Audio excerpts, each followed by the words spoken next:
Pour lever des fonds, il vous faudra impérativement rédiger un dossier de présentation clair et précis, ainsi qu'un budget prévisionnel. Cette étape est essentielle dans la réussite de votre projet. À quelles questions doit répondre votre dossier, sur quel support le diffuser et comment constituer le budget prévisionnel, vous allez découvrir qu'il existe plusieurs méthodes efficaces. Allez hop, c'est parti!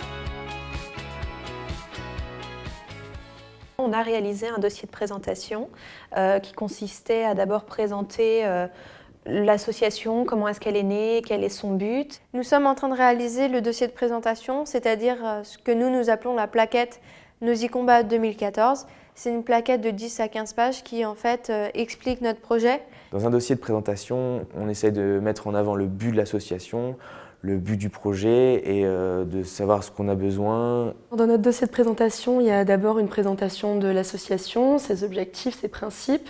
Et ensuite, il y a le projet en lui-même, donc présentation du projet, évaluation des besoins. Puis après, on a plusieurs points très spécifiques, type budget prévisionnel, calendrier prévisionnel. Pour réaliser ce dossier, l'important c'était de justement montrer en fait ce qu'on a pu faire pour nous donner de la crédibilité. On a pas mal alimenté ce dossier avec des photos, des petits témoignages aussi, pour vraiment rendre les choses plus concrètes et également donner des objectifs clairs pour les projets à venir. C'est très important de vraiment réfléchir sur la plaquette, vraiment bien cerner le projet et l'expliquer, puisque Nos y combats, c'est quand même un projet très difficile à expliquer, puisqu'il y a plein de notions à prendre en compte. Donc c'est vraiment une synthèse, et si les entreprises ne comprennent pas ou ne s'y intéressent pas, ils ne vont pas nous le dire, ils vont tout simplement pas nous donner de subvention. On a des dossiers sous diverses formes parce qu'en fait ça dépend vraiment des fondations et des entreprises qu'on sollicite. Il y en a qui sont plus, qui préfèrent le digital, donc pour ces fondations-là, on leur fait des présentations PowerPoint ou bien des animations aussi. On s'est lancé dans les films de présentation de nos projets. Sinon, on fait beaucoup de dossiers papier, dossiers très classiques. On a plusieurs types de dossiers. On a un dossier virtuel, donc on avait fait une plaquette aussi, une plaquette qu'on avait essayé de présenter en petit format, où c'est principalement des images ou alors des chiffres chocs ou quelque chose d'assez marquant. Mais on n'a pas mis beaucoup de texte, on pensait que les gens n'avaient pas le temps de le lire.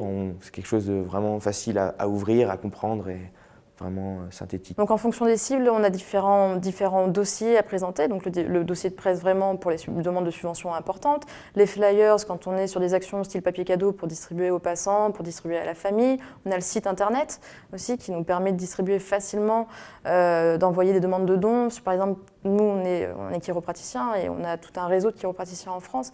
Donc on envoie le site internet pour faire de la publicité pour l'association et pour espérer récolter des dons à la suite de ça.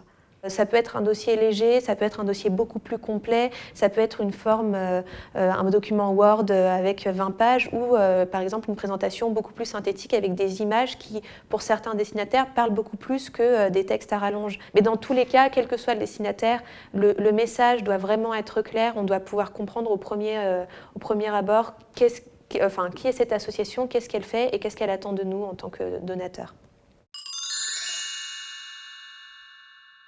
Alors pour établir le budget prévisionnel, en fait, comme chaque année, on se rend 3 fois par an sur place, à chaque fois on note le prix de ce qu'on achète, on analyse un petit peu la fluctuation des prix, et puis après, à partir de ça, ça nous permet de dire, voilà, par exemple, j'ai payé telle somme pour 1 kg de ciment, ça n'a pas trop varié pendant l'année, ça ne devrait pas varier l'année prochaine, donc on va dire que je vais avoir à payer la même somme.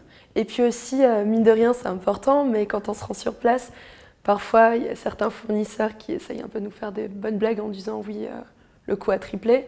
Et là, on est capable de leur dire « non, regarde, je suis venue l'année dernière, tu m'as fait payer ça ». Donc, mine de rien, eux, ça leur montre aussi qu'on fait attention à ce qu'ils nous disent et qu'il y a un véritable suivi. C'est un des éléments clés pour obtenir des subventions. Aussi auprès des mairies, ils le demandent à chaque fois dans les dossiers. Donc, et même pour nous, pour être clair sur les objectifs à accomplir et pour vraiment avoir quelque chose de concret, c'est-à-dire dire aux équipes voilà, l'argent qu'on récolte cette année va aller dans tel et tel projet. Le budget, il faut aussi bien le construire avec donc les charges, les produits. Et puis un élément qui est important aussi, c'est la valorisation. La valorisation, par exemple, des dons en nature qu'on peut avoir quand nous prenons à notre charge les billets d'avion, ou alors les dons matériels, prêts de matériel, par exemple, d'impression. Et aussi la valorisation, alors ça, on ne l'a pas encore trop mis en pratique, mais on va le faire prochainement, la valorisation des contributions bénévoles. Parce que ça, c'est quelque chose qui, pour des associations qui sont basées sur du bénévolat, est très important et permet justement d'améliorer, d'étoffer en fait le budget de l'association. On fait partie de plusieurs réseaux, notamment AnimaFac, étudiants et développement. Donc ça nous a permis de savoir un petit peu, d'avoir des formations type comment monter son projet, comment présenter un budget, ça c'était super important. Sur chaque dossier, on travaille avec les autres pôles. Très souvent, on travaille avec le pôle communication qui, lui, se charge de nous faire de belles présentations vidéo, qui anime également le site web, parce que nous, on n'a pas, entre guillemets, la formation pour ça. Pour la répartition du travail sur la création du dossier, c'était des personnes déjà avec un petit peu la plume littéraire, parce que tout le monde, malheureusement, n'y arrive pas. Mais après, c'était une construction un peu, chacun apporte ses idées, et on fait un gros mix de tout, et on donne un dossier final. J'ai suivi une formation en 2012 sur la gestion de micro-projets de solidarité internationale, et donc ça comportait à la fois comment présenter un dossier et comment construire un budget. Et donc ça a été très utile parce que je pense que c'est assez spécifique. Si on a effectivement des compétences en com, en market, en finance, il faut aussi savoir après les adapter au monde spécifique de la solidarité internationale pour notre association.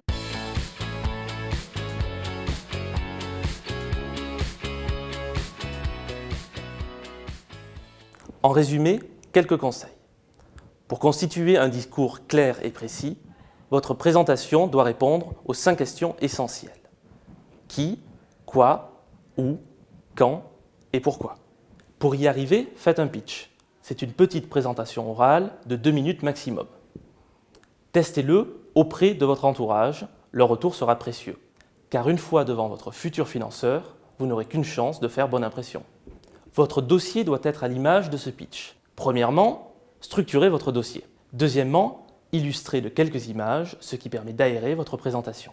Ensuite, pensez à relire plusieurs fois votre texte, les fautes d'orthographe sont à bannir. Enfin, personnalisez votre dossier en fonction de vos interlocuteurs et de leurs attentes. Bien entendu, votre dossier, pour être recevable lors de demandes de subvention ou de partenariat, va devoir aussi contenir des éléments quantifiables. Le budget prévisionnel est alors essentiel. Pensez à lister toutes vos dépenses sans en oublier. Une valorisation du temps de travail de votre équipe bénévole est possible. Ces montants valorisés sont apportés à la fois en colonne recettes et dépenses. Il est indispensable d'équilibrer votre budget. C'est essentiel à la réussite de votre projet et un gage de sérieux pour vos partenaires. Et maintenant, c'est à vous de jouer et de relever nos défis. À bientôt pour une prochaine vidéo sur le crowdfunding.